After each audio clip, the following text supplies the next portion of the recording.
Donc ces chercheurs-là ont été dans un synchrotron pour essayer de faire une expérience que personne n'avait réussi à faire jusque-là, voir le nuage d'un électron dans un atome. Alors, il nous faut, pour vous la faire en direct, un synchrotron. Donc on vous a amené un petit synchrotron avec nous, le voilà. Pour ceux et celles qui ne savent pas ce que c'est qu'un synchrotron, on en a un, nous, par exemple, sur le plateau de Saclay, il s'appelle Soleil. Vous imaginez un anneau de 200-300 mètres de diamètre, dans lequel vous allez faire circuler de la lumière que vous allez créer avec des électrons, et vous allez créer une lumière ultra puissante qui va rayonner le long de cet anneau. Alors là-bas, il y a des chimistes, des physiciens, des archéologues, des gens des matériaux, et en particulier, il y a cette équipe d'Allemands qui se dit « Nous, on va regarder du nickel, un bout d'oxyde de nickel, très banal. » Donc ils mettent leur bout d'oxyde de nickel et ils vont envoyer dessus des rayons X. Alors tu peux m'envoyer des rayons X, ah ça y est, ils arrivent, très puissants. Alors là, il faut sortir de la pièce quand ça a lieu, c'est ultra radioactif.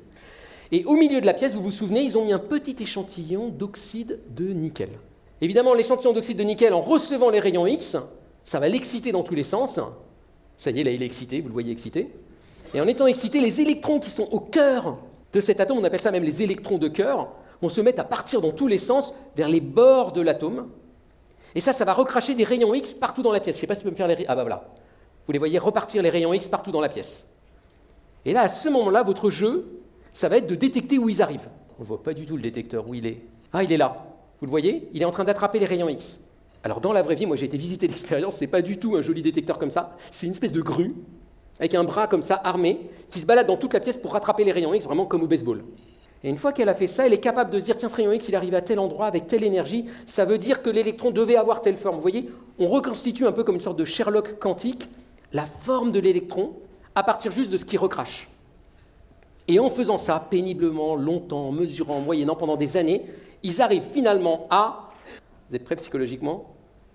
Oh, je le fais à votre place parce que je ne vous sens pas ému. Alors ce que vous voyez est à la fois affreux et magnifique.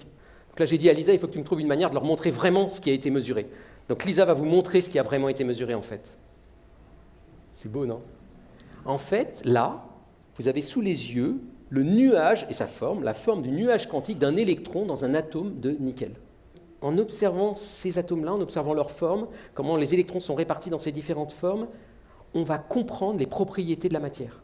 On va comprendre par exemple pourquoi elle est conductrice, ou isolante, magnétique, ou supraconductrice. Et en fait, toute la physique de la matière, en ce moment, est en train d'évoluer en se disant, en comprenant très finement la forme des électrons et la façon dont ils se comportent, on va pouvoir comprendre et même contrôler la matière.